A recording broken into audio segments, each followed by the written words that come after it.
꿈다운 라디오, 꿈다운 새벽 책방, 오늘도 기분 좋게 시작합니다.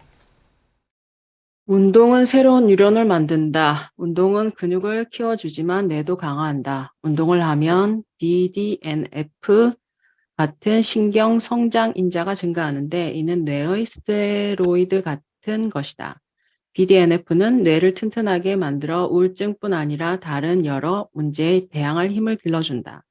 짧은 시험 기간을 정해두고 그때까지만이라도 전념하라. 운동 수업에 등록하고 처음 3번은 반드시 가겠다고 다짐하라. 그룹폰, 리빙 소셜 같은 온라인 사이트에서 한 달 동안 시험적으로 다녀볼 만한 그녀의 요가나 필라테스 스튜디오의 할인 요금을 알아보라. 헬스장에 등록하고 첫 2주 동안 매주 월수금은 꼭 가겠다고 자신과 약속하라.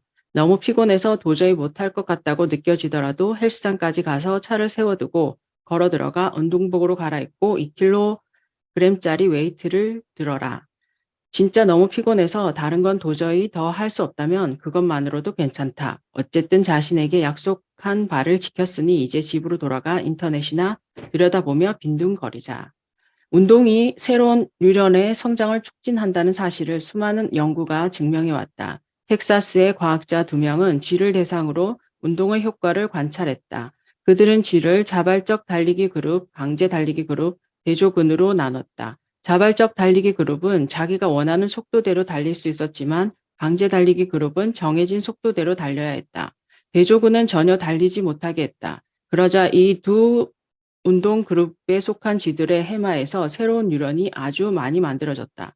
강제 그룹보다 자발적 그룹에서 더 많은 뉴런이 생겼는데 이는 능동적으로 운동을 선택할 때 더 큰 혜택을 얻을 수 있다는 것을 암시한다. 또한 헬스장 러닝머신에서 달리는 것이 공원을 달리는 것보다는 못하지만 아무것도 하지 않는 것보다는 훨씬 낫다는 것을 알려준다. 그리고 상승 나선을 가동시키려면 아무리 사소할지라도 지금 하고 있는 일보다는 나은 일을 행동에 옮기는 것만으로도 족하다는 것도.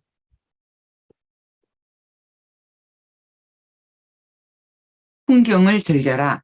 도시에 쓰든 시골에 쓰든 쾌적한 환경에서 또는 쾌적한 환경의 이미지를 보며 운동하는 것이 운동의 이점을 더욱 증폭시킨다.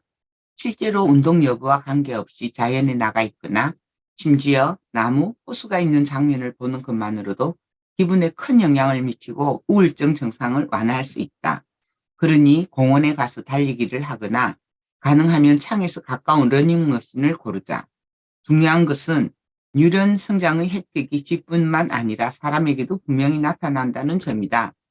뉴런의 성장은 전전 두피질 전역에서 회백질, 회백질, 척추동물의 중추신경계에서 신경세포가 모여 있어 육안으로 볼 때 회색으로 보이는 부분이다. 주로 뉴런의 신경세포체와 가지돌기, 무수신경돌기로 이루어져 있다. 뇌에서는 바깥 표면인 대뇌피질의 척수에서는 안쪽에 분포한다.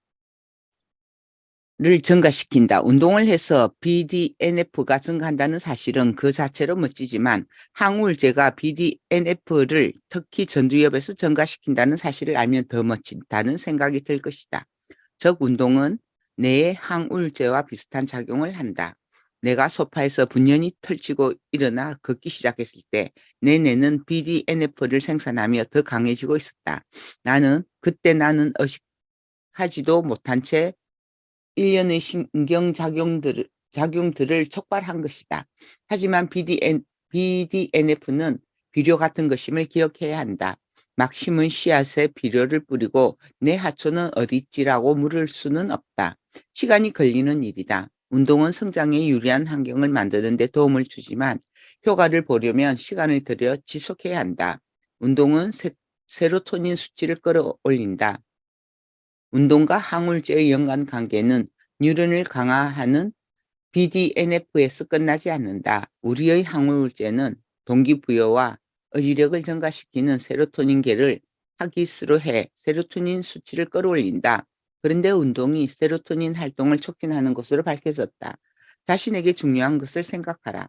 운동을 장기적인 목표와 연결하면 뇌는 일시적인 불편함을 눈감아주면서 운동을 더욱 만족스럽게 느끼도록 해준다.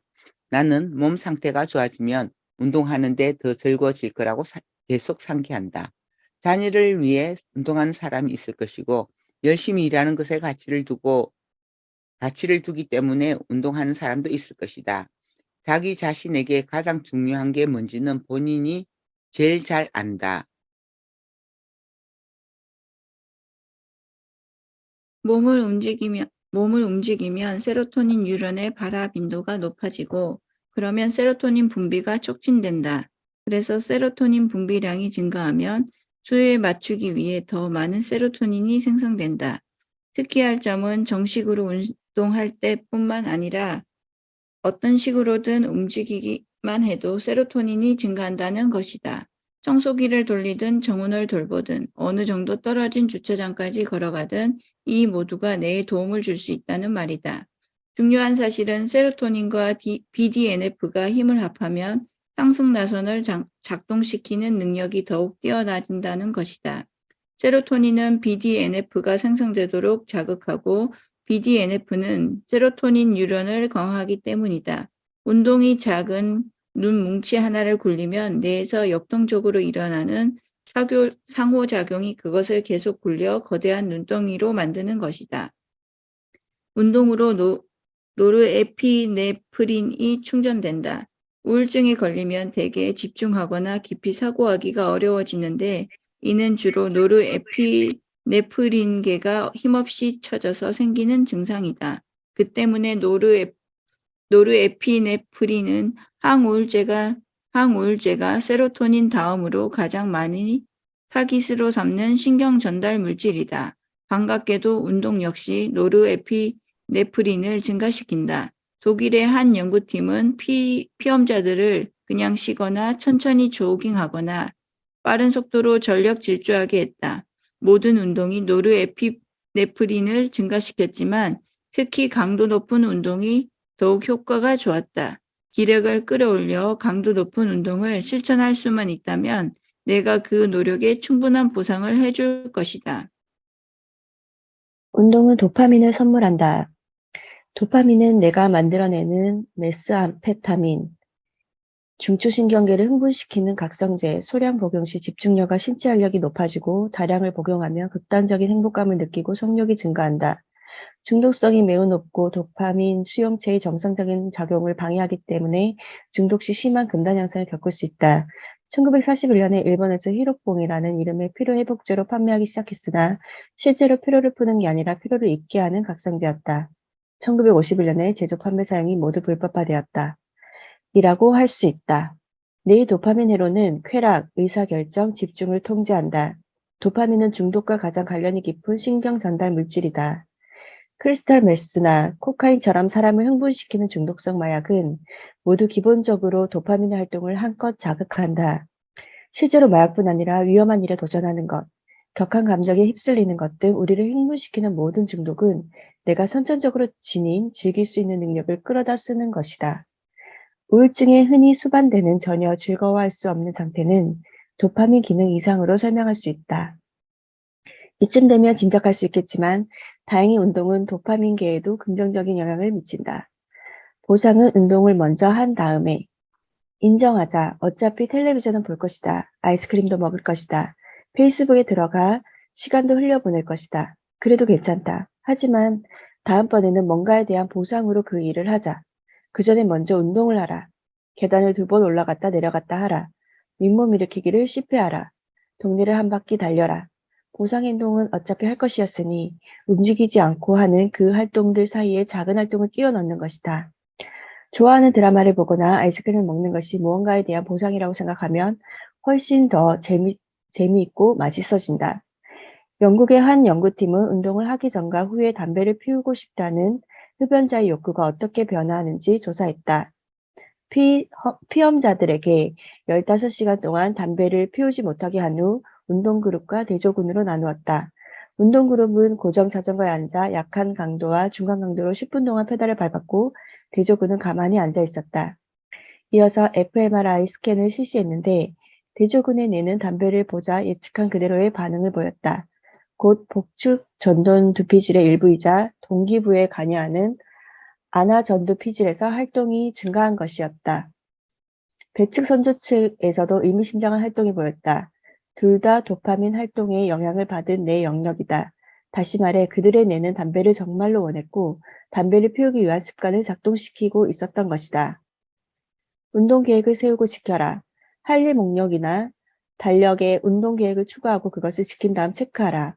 계획을 세우면 전전두피질이 활성화되고 해낸 일에 체크를 하면 도파민이 분비된다. 누이 좋고 매우 좋다. 한편 운동그룹이 담배를 보았을 때의 내 반응은 달랐다. 10분간의 운동을 제외하면 나머지 요소는 두 그룹이 똑같았다는 점을 기억하자. 그런데 잠시 자전거를 탄 뒤 운동그룹에서는 앞서 말한 내 영역들의 활동이 감소했다.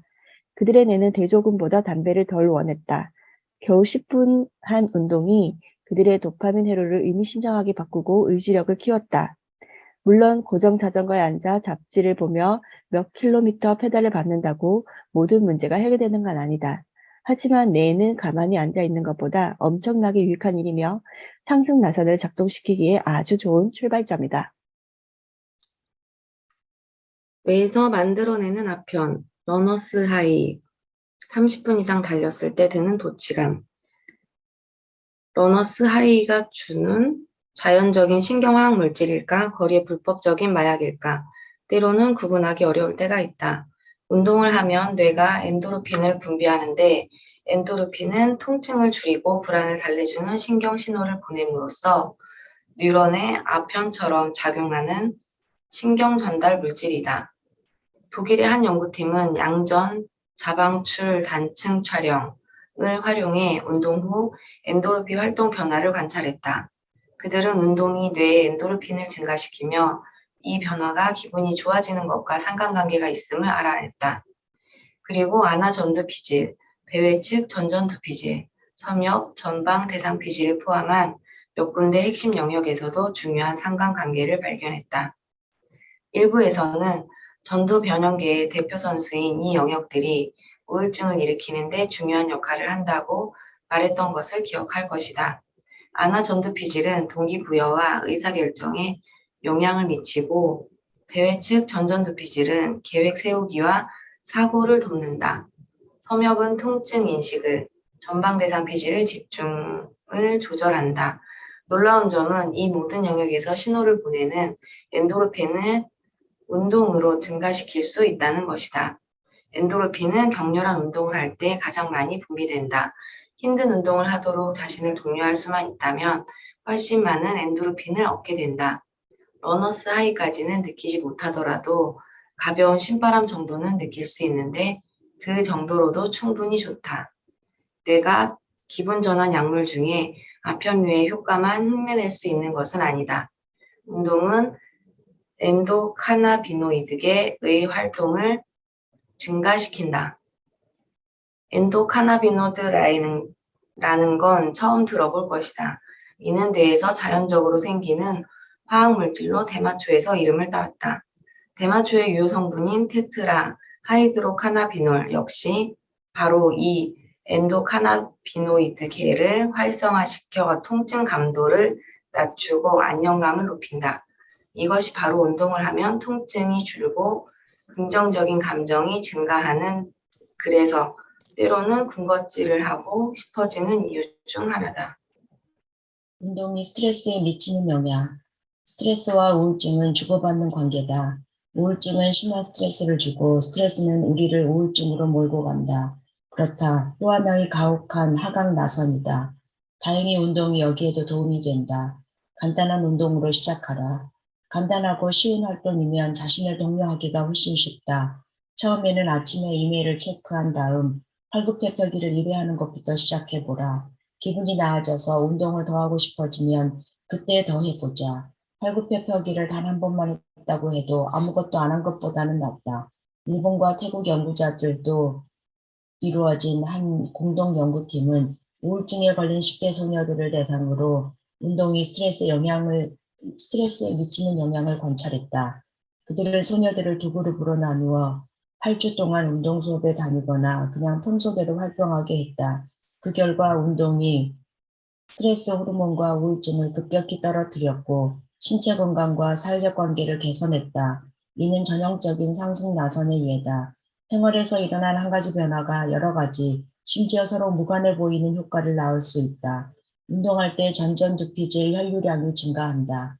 대부분의 신경과학 연구는 운동 전과 운동 후의 뇌 활동을 비교했지만 도쿄의 한 연구팀은 운동하는 동안의 뇌 활동을 관찰했다. 그들은 두개골을 관찰해 두개골을 통과해 혈류 변화를 볼 수 있는 근적외 분석법을 사용했다. 그 결과 고정 자전거에서 페달을 밟는 동안 피험자들의 복측 전전 두피질에서 산소가 함유된 혈액이 증가했으며 더불어 기분이 좋아지고 기력이 증가함을 발견했다. 앉아있는 것은 새로운 종류의 흡연이다. 앉아있는 것이 그만큼 나쁘다는 말이다. 당신이 나처럼 하루 종일 컴퓨터 앞에 앉아있다면 최소한 1시간에 한 번씩은 일어나 이리저리 걸어 다녀라. 그리고 20분마다 손과 팔과 등을 스트레칭하라. 서서 일할 수 있는 책상을 사용하거나 운동용 공을 의자 대신 쓰는 것도 시도해보라. 전화통화는 걸으면서 하라. 운동하면 더 빨리 잠들고 더 오래 잠잔다. 평생의 3분의 1을 자면서 혹은 잠들려 노력하면서 보낸다는 점을 감안하면 수면 패턴의 변화는 깨어있는 나머지 시간에 어마어마한 영향을 미칠 수 있다. 노스웨스턴 대학교 연구팀은 불면증이 있는 성인들을 두 그룹으로 나누어 연구를 실시했다. 한 그룹은 일주일에 나흘을 중간 강도로 운동하고 다른 그룹은 요리 수업을 받거나 박물관에 가는 등 다른 재미있는 일을 했다. 4달 후 운동 그룹에 속한 사람들이 더 빨리 잠들고 더 오래 잠을 잤다. 또한 기분이 좋아지고 에너지가 많아져 전반적인 삶의 질이 향상되었다. 이는 운동이 가진 여러 흥미로운 점 중 하나다. 처음 운동을 시작하면 더 피곤하지만 어느 정도 시간이 지나면 에너지가 많아져 다른 재미있는 일들을 더 많이 할 수 있게 된다. 그렇다면 잠들어 있을 때 뇌에서는 정확히 어떤 일이 벌어지는 걸까? 잠든 동안 뇌는 다양한 단계를 거친다. 아마 렘 수면, 즉 급속 안구 운동 수면이라는 수면 단계를 만들어 봤을 것이다. 렘 수면 상태에서는 뇌는 다른 단계에서보다 훨씬 더 활동적으로 움직인다. 이에 대해서는 7장에서 자세히 다룰 것이다.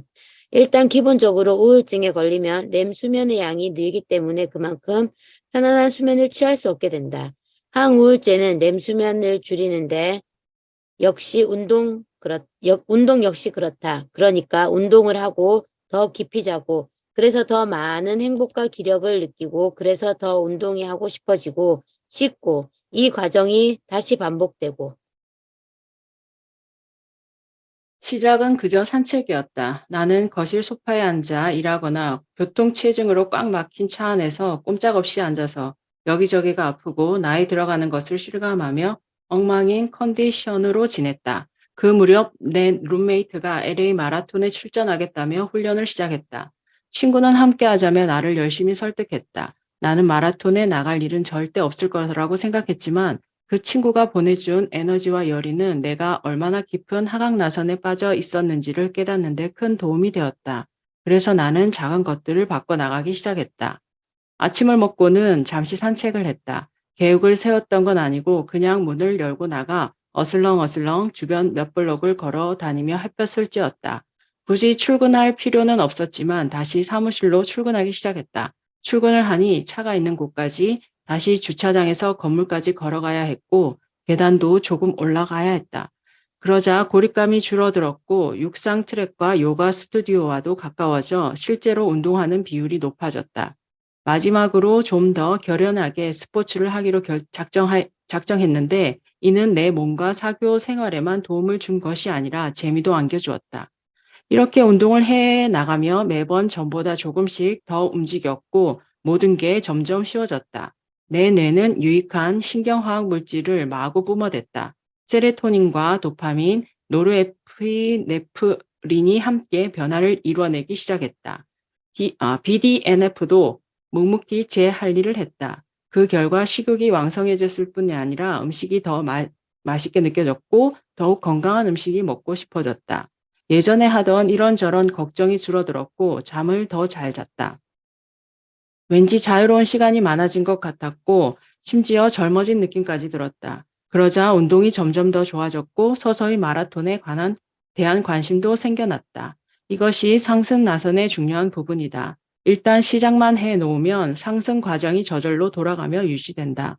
물론 사이사이 등을 떠밀어줘야 할 때도 있지만 뇌가 스스로 일이 쉽게 돌아가도록 만드는 것을 보면 놀라울 정도다. 전에는 장거리 달리기를 좋아하지 않았지만 몇 번 천천히 조깅을 해본 뒤 문 밖으로 나가 어디론가 달려가는 그 단순한 자유로움에서 큰 기쁨을 느낀다는 것을 깨달았다. 나는 헬스장에 갈 필요가 없었다. 운동을 하겠다고 친구들과 계획을 세울 필요도 없었다. 그냥 달리기만 하면 됐으니까. 내가 뭐라고 말하든 우울증에 걸린 사람이 운동을 시작할 때 맞닥뜨리는 가장 큰 걸림돌은 운동하기 싫다는 마음이다. 운동을 떠올리면 그래 봐야 도움이 안 돼라는 부정적인 생각이 자동으로 따라붙는다. 하지만 그것은 우울증 상태의 내가 우울증의 올가미에 걸려 빠져나올 줄 모르기 때문에 나오는 반응이다. 게으름 타파 규칙 세우기. 3층 이하는 언제나 계단으로 다니겠다고 작심하라. 볼일을 보러 갈 때 2km 이내의 거리는 걸어가고 3km 이내는 자전거를 타겠다고 결심하라. 계단이 옆에 있을 때는 절대 에스컬레이터를 타지 않겠다고 다짐하라. 건물 입구와 가까운 곳을 찾느라 주차장을 빙빙 돌지 말고 제일 처음 발견한 빈자리에 차를 세워라. 모든 걸 해결하는 단 하나의 해결책은 없다. 해결책을 이루는 부분들이 있을 뿐이다. 모든 것을 다 할 필요도 없다. 아무리 사소할지라도 직접 실천하는 것이 바른 방향으로 나아가는 한 걸음이 된다. 소파에 앉아 있는 대신 걷는 1분, 1분이 상승 나선에 시동을 거는 힘이 된다. 운동이 효과가 없다는 생각이 들 때도 알아차리지 못하는 사이 뇌에서는 수많은 변화가 일어나는 중임을 기억해야 한다. 회로들을 조정하고 유익한 신경화학 물질을 분비하며 스트레스 호르몬을 줄인다. 그러니 지금 하고 있는 일이 정말 기분이 나아지게 할까라는 걱정은 접어두어라.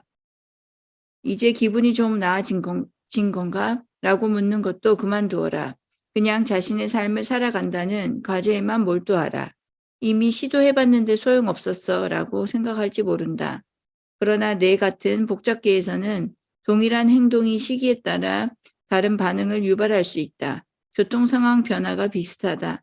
금요일 러시아워에 도로를 수리한다면 교통 정체가 생기겠지만 토요일에는 같은 공사를 하더라도 통행 속도가 느려지는 일은 거의 일어나지 않는다. 인생의 한 시기에 도움이 되지 않았다고 해서 언제나 도움이 되지 않는 것은 아니다. 하지만 난 그런 건 못해. 운동을 거부할 때 흔히 하는 말이다. 일주일에 3번씩이나 헬스장에 가는 건 도저히 못해. 그러면 일주일에 한 번만 가라. 그래도 난 마라톤을 할 수 없어. 그러면 1km만 달려라. 난 달리기는 못하는데 그러면 걸어라. 못하는 일에 초점을 맞추기를 그만두면 자기가 어떤 일을 할 수 있는지 알고 놀라게 될 것이다. 우울증에 걸린 뇌는 아마 포기하라고 말할 것이다. 운동을 하면 온몸이 너무 아프다고 말할지도 모른다. 의견은 고맙게 잘 들었다고 대답하고 이제 걸으러 나가자. 6장 최선의 결정이 아닌 괜찮은 결정. 등산에 관한 논픽션 고전 난 꼭 살아 돌아간다에서 등반가 조 심슨과 사이먼 예이츠는 페루 안데스 산맥의 시울라 그란데 서벽 최초 등정에 도전한다. 스포일러 경고 1. 힘겹지만 그들은 정상에 오르는 데 성공한다. 진짜 이야기는 내려오는 길에 시작된다. 폭풍이 불어닥쳐 그들의 몸을 때리고 시야를 가렸다. 그 혼란 속에서 조가 넘어져 다리가 부러진다. 폭풍은 몰아치고 시시각각 어두운 밤이 다가오는 가운데 둘뿐인 그들의 전망은 암울하기만 하다. 그들은 어떻게 해야 할지 어디로 내려가야 할지 몰랐다. 만약 사이먼이 조를 업고 가려 한다면 결국 두 사람 다 죽게 될 판이었다. 조는 이 상황을 벗어날 길이 없으며 이대로 끝이라고 생각했다. 스포일러 경고 2. 그 생각은 틀렸다. 그가 바로 이 책의 저자니까. 책에서 조는 이 시점에서 야생에서 살아남는 일의 중요한 측면을 설명한다. 계속 하나하나 결정을 내려야만 한다. 잘못된 결정이라 해도 말이다. 결정을 하지 않으면 그걸로 끝장이다. 등산을 하다 나쁜 상황에 봉착했는데 벗어날 방법을 알 수 없을 땐 아무 방향이나 골라서 그 길로 가야 한다. 가장 좋은 방향일 필요는 없다. 어쩌면 가장 좋은 방향이란 없을지도 모른다. 그 상황에서는 확실한 정보가 없을 게 분명하다. 그러니 한 길을 따라가다 절벽 앞에 도달하면 거기서 다시 방향을 돌려 딴 길을 선택하면 된다. 왜인 줄 아는가? 그렇게 절박한 상황에서는 맞는 길을 확실히 안다는 것이 불가능하고 아는 것이라고는 가만히 앉아 아무것도 하지 않는다면 그걸로 망한다는 사실뿐이기 때문이다. 우울증에 걸린 사람의 상황이 아마 딱 이와 같을 것이다. 어떤 결정을 내리든 모두 다 잘못될 것이라는 느낌이 든다. 그런 느낌이 드는 이유는 단지 변형계가 전전두피질을 압도하고 있기 때문이다. 그것은 우울증의 증상이며 우울증 상태를 지속시키는 증상 중 하나이기도 하다. 단호하게 결정 내릴 수 있다면 그때부터는 주저하지 않고 대범하게 살아가기 시작할 것이다. 하지만 결정 내리는 일 자체가 불가능한 것이다. 최선의 결정이 아니라 그럭저럭 괜찮은 결정을 내려라. 결정을 내리려 할 때 우리는 각각의 선택에 어떤 결점이 따를지에 초점을 맞춘다. 결정 내리기를 회피하고 싶어지는 것은 바로 이 때문이다. 또한 우리는 대체로 결정에 확신을 가질 만큼 충분한 정보를 갖고 있지 않다. 세상은 너무 복잡하기 때문이다. 하지만 기억하자. 아무것도 하지 않는 것보다는 부분적이라도 맞는 뭔가를 행하는 것이 더 낫다. 그럭저럭 괜찮은 정도가 아니라 최선을 해내려 하면 의사결정 과정에 지나치게 감정적인 복내 측, 전전두피질을 끌어들이게 된다. 이와 대조적으로 그럭저럭 괜찮은 걸로 충분하다고 인식하면 복외측, 전전두 영역이 더 활성화되어 자신이 상황을 장악하고 있다는 느낌을 갖는 데 도움이 된다. 의사결정에는 의도를 추리고 목표를 설정하는 일이 포함되는데 이 세 활동은 모두 한 신경회로에 속해 있으며 전전두피질을 긍정적인 방식으로 작동시켜 걱정과 불안을 완화한다. 결정을 내리면 보통 우리를 부정적인 충동과 굳어진 반복 행동으로 이끄는 선조체의 작용을 이겨내는 데 도움이 된다. 마지막으로 결정 내리기는 자신의 문제에 해결책을 찾고 변형계를 진정시켜 세계에 대한 인식까지 바꿀 수 있다. 우유부단함이 행복을 가로막는다. 우유부단함이 행복을 가로막는다는 말을 들어본 적이 있는가? 그렇다고 너무 심란해하지는 말자. 일단 우유부단함은 너무 많은 것을 너무 많이 걱정하는 데서 생겨난다는 사실을 기억하자. 한 가지 일만 걱정한다면 단호하게 결정 내리는 일도 쉬워지겠지만 그러기에 우리의 성격과는 너무 복잡하고 미묘하다. 우리가 하는 행동은 선조체, 변형계, 전전두피질의 역동적인 상호작용에 따라 일어나기 때문에 목표, 습관, 공포, 욕망은 모두 제한된 뇌 자원을 두고 서로 경쟁을 벌인다. 때로는 이 뇌 영역들 사이에서 오가는 의사소통이 교착 상태에 빠질 때가 있는데 그러면 우리는 한 가지 결정 앞에서 이러지도 저러지도 못하게 된다. 때로는 결정해야 할 모든 일 앞에서 꼼짝 못하고 굳어버리기도 한다. 이때가 바로 우유부단함이 우리의 행복을 막는 경우다. 이런 상황은 기분, 사고, 행동에 악영향을 미치고 그러면 우유부단함은 더욱 악화된다. 그렇다면 결정을 내리거나 내리지 못하는 것이 우리 삶에 이렇게 깊은 영향을 미치는 이유가 무엇일까? 물론 그 답은 뇌에서 찾을 수 있으며 전전두피질에서 시작된다. 결정 내리기는 왜 우울증 회복에 도움을 주는가? 원칙적으로 뇌도 근육처럼 쓰지 않으면 퇴화한다. 특정한 뇌 영역을 사용하면 강해지고 사용하지 않으면 약해지는 것이다. 우울증이 지닌 문제점은 우울증에서 벗어나지 못하게 하는 회로는 아주 많이 사용하고 회복되도록 하는 회로는 덜 사용한다는 점이다. 결정 내리기는 우울증을 회복하는 데 도움이 되는 뇌 회로를 사용하기 때문에 상승나선에 시동을 걸기에 아주 좋은 방법이다. 의도적이고 목적지향적인 결정을 내릴 때는 전전두피질, 그중에서 특히 복내측 전전두피질이 나서야 하는데 그러면 제대로 기능하지 못하던 전두 변형계 회로의 균형을 되찾는 데 도움이 된다. 바른 방향으로 일단 한 걸음만 내디뎌라. 공자님은 천리길도 한 걸음부터라고 말씀하셨다. 이는 무엇보다 뇌에 꼭 맞는 말이다. 머릿속에서 결정을 내렸다면 시작은 한 셈이다.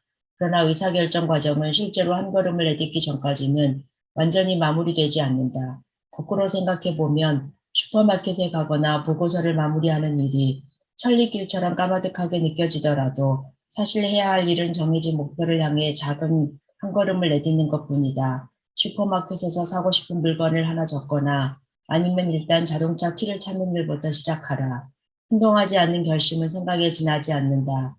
생각도 도움이 되기는 하지만 행동만큼 뇌에 막강한 영향을 미치진 못한다. 결심하고 행동에 옮기는 것은 결심만 하는 것과 완전히 다른 일이다. 그것은 상승나선을 가동시키는 강력한 방법이다. 전반적으로 전전두피질은 목표지향적인 행동을 담당한다. 이 말은 어떤 목표를 어떻게 달성할 것인지를 전전두피질이 결정한다는 뜻이다. 그리고 목표를 달성하는 데 가장 중요한 첫걸음이 결정을 내리는 일이다. 일단 결정이 내려지면 전전두피질은 뇌가 마음대로 사용할 수 있는 자원들을 더욱 효율적으로 운영해 그 목표를 이루는 방향으로 우리의 행동을 조직한다. 결정하면 인지 방식이 바뀐다. 우리가 살고 있는 이 복잡한 세계에는 무의미한 정보, 광고, 소음, 뱃속의 느낌, 날씨 등이 수두룩하다.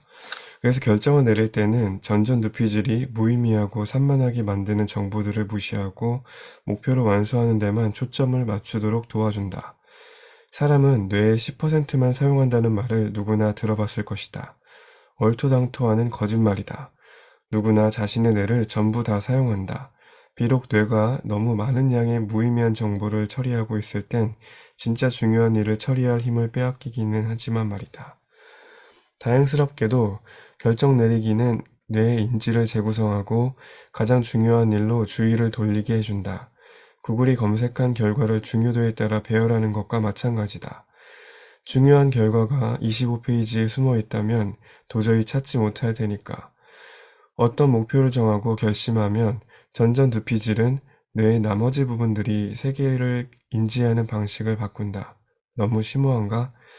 쉽게 말해서 목표를 정해 결심하면 전전두피질이 우리가 눈앞의 세계를 보고 듣고 냄새 맡는 방식을 변화시킨다는 말이다. 뇌의 고위급 처리 과정인 전전두피질의 의사결정은 하위의 감각 처리에 영향을 미친다. 모든 감각에는 각 감각을 전담하는 감각 피질이 있다. 시각 피질과 청각 피질 등이 그것이다. 이런 하위 감각 피질들은 전전두피질의 하향 통제 아래 놓인다. 즉, 전전두피질은 하위 피질들에게 무엇을 무시하고 무엇에 주의를 기울일지 지시할 수 있다. 경찰서장이 경찰관들에게 속도 위반은 무시하고 마약상을 잡아라 하고 말하는 것과 비슷하다. 뇌의 저언을 특정한 무엇을 찾는데 몰아주면 그것을 찾을 가능성은 더 높아진다. 현재 자신이 처한 상황에서는 문제를 해결할 방법이 없다고 생각할지 모른다. 그러나 분명히 방법은 있다. 그저 우리가 무의미한 세부 사항에 정신이 팔려 그 방법을 알아보지 못하고 있을 뿐이다. 하향 통제는 하위 피질이 무의미한 정보에 반응하는 것을 억제하고 중요한 정보에 반응하도록 활성화의 속도와 양 모두를 증강한다. 예를 들어 자동차 키를 찾을 때에는 시각 피질의 반응성이 높아진다. 이것이 그리 대단한 일 같아 보이지 않을지 모른다. 그러나 얼굴에 초점을 맞추는 최신 카메라 기능과 비슷한 것이다. 화면 안에 얼굴이 나타날 때마다 카메라는 얼굴 위에 작은 사각형을 띄우고 초점을 맞춘다. 이런 기능을 어디에나 적용할 수 있다고 상상해보라. 자동차 키를 찾을 때 키 위에 갑자기 작은 상자 모양이 떠오른다고 말이다. 혹은 배우자와 관계를 돈독하게 만들 방법을 찾고 있으면 갑자기 그 방법을 알게 되는 식으로 일단 결정을 내리고 특정한 문제를 해결하겠다는 의도를 세우면 뇌에서도 그와 비슷한 방식으로 잠재적 해결책들이 부각되는 것이다.